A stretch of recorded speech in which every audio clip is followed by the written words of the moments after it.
sentarse, por favor. Nosotros celebramos hoy la fiesta de Nuestra Señora de Luján, patrona de Argentina. Ella es realmente es una estatua que representa la Inmaculada Concepción, que como ustedes saben fue un dogma declarado por Pío IX, el Beato Pío IX, el 8 de diciembre de 1854. Es interesante que a este dogma, desde los inicios de la Iglesia, los fieles han tenido noción y clara conciencia de ese dogma, ha habido una evolución, un estudio, digamos, mejor dicho, un estudio teológico muy profundo, y sobre todo ha sido acompañado, ¿no?, esta invocación por tantos y tantos milagros. Nosotros tenemos los milagros relativos a la Virgen de Luján, que, como les decía ayer, serán contados esta noche a las 9 de la noche por el hermano Pablo Vela en las buenas noches que daremos a la Virgen de Luján. Pero ha habido innumerables milagros a lo largo de la historia, e innumerables gracias y dones, ¿no?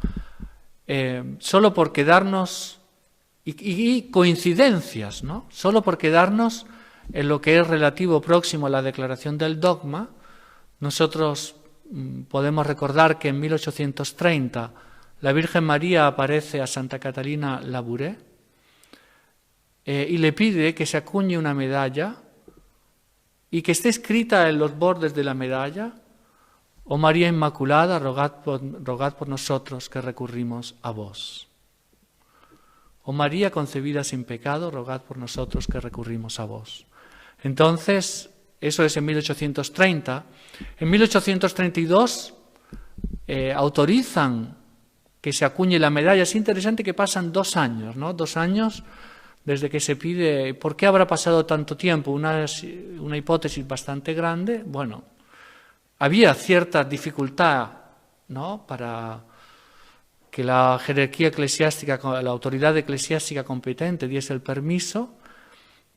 Y esa dificultad probablemente venía porque había un partido muy fuerte en Francia de jansenistas y de galicanistas que eran contra el dogma de la Inmaculada Concepción. Entonces, que la medalla estuviese escrito: «Oh María concebida sin pecado, rogad por nosotros que recurrimos a vos», claro, había mucha gente que no le gustaba, ¿no? Entonces, pero al final la autoridad religiosa competente da el permiso, y del 1832 al 1836 se acuñan 36 millones de medallas. Son tales las gracias y favores que la gente la llama la medalla milagrosa, porque era realmente una explosión, ¿no?, de gracias y favores, y eso produjo también un aumento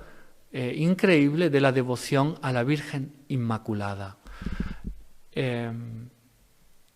A tal punto que en Italia esa Virgen, la Virgen de la Medalla Milagrosa, es conocida como la Virgen Inmaculada, ¿no? En eso, mientras tanto, en 1834, el obispo de Sevilla pide al Papa que se añada en la letanía lauretana la invocación Regina sine labe concepta, la reina concebida sin pecado, y que además había una misa dedicada ya a la Inmaculada Concepción. Pide que se añada una frase que dice: «y a ti en la Inmaculada Concepción».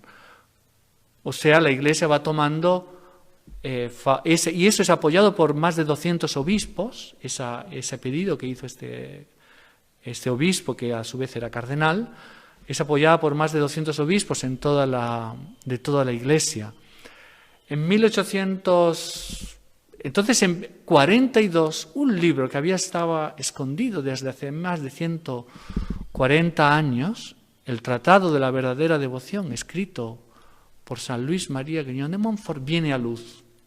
Y comienza a haber un movimiento de fervor mariano. Entonces teníamos la medalla milagrosa, por un lado, y sobre ese fervor mariano creado por la medalla milagrosa aparece este libro, que había sido escrito 150 años casi, que había estado escondido durante todo ese tiempo. Curiosamente, el autor, San Luis María Griñón de Montfort, había previsto que el demonio habría querido mantener ese libro escondido, de tal odio que él tendría, y de hecho estuvo guardado en un cajón. Es publicado en 1842 con una explosión también de devoción mariana, ¿no? Y en este libro, San Luis María Griñón de Montfort explica todos los dones de la Virgen María y explica una devoción que es la consagración a la Virgen María como esclavos de amor. Entonces la devoción va creciendo. El Papa, que ya en su juventud tenía una gran devoción a la Inmaculada Concepción, empieza a consultar a los cardenales y a los obispos. Tiene muchísimas respuestas a favor, más del 90%, y en 1854 declara el dogma de la Inmaculada Concepción. Para dar firmeza aún más, en 1858 la Virgen María aparece en Lourdes. Y cuando Santa Bernadette, después de mucha insistencia, ¿no? le pregunta ¿cuál es tu nombre? ¿Cuál es tu nombre? La Virgen María responde: yo soy la Inmaculada Concepción. Entonces, es un dogma que es interesante, que nos muestra cómo la Virgen María, hoy en día se habla de igualdad de condiciones, ¿no? Pues bueno, Dios quiso que no hubiese igualdad de condiciones en esta materia y le dio un singular privilegio a la Virgen de ser concebida sin pecado. Pero este privilegio no la hace distante de nosotros, sino la hace próxima, la hace, como dice el Evangelio, la hace nuestra madre. Y ella realmente es madre nuestra, mucho más de lo que nosotros podemos pensar o imaginar. Hay un hecho que cuento frecuentemente y creo que lo he contado en uno de esos sermones, en una de las buenas noches, yo no me acuerdo, pero lo cuento porque realmente muestra cómo ella es nuestra madre, cómo piensa en todos nosotros y cómo jamás nos abandona, ¿no? Jamás, independientemente de nuestra situación, de nuestros pecados, ¿no?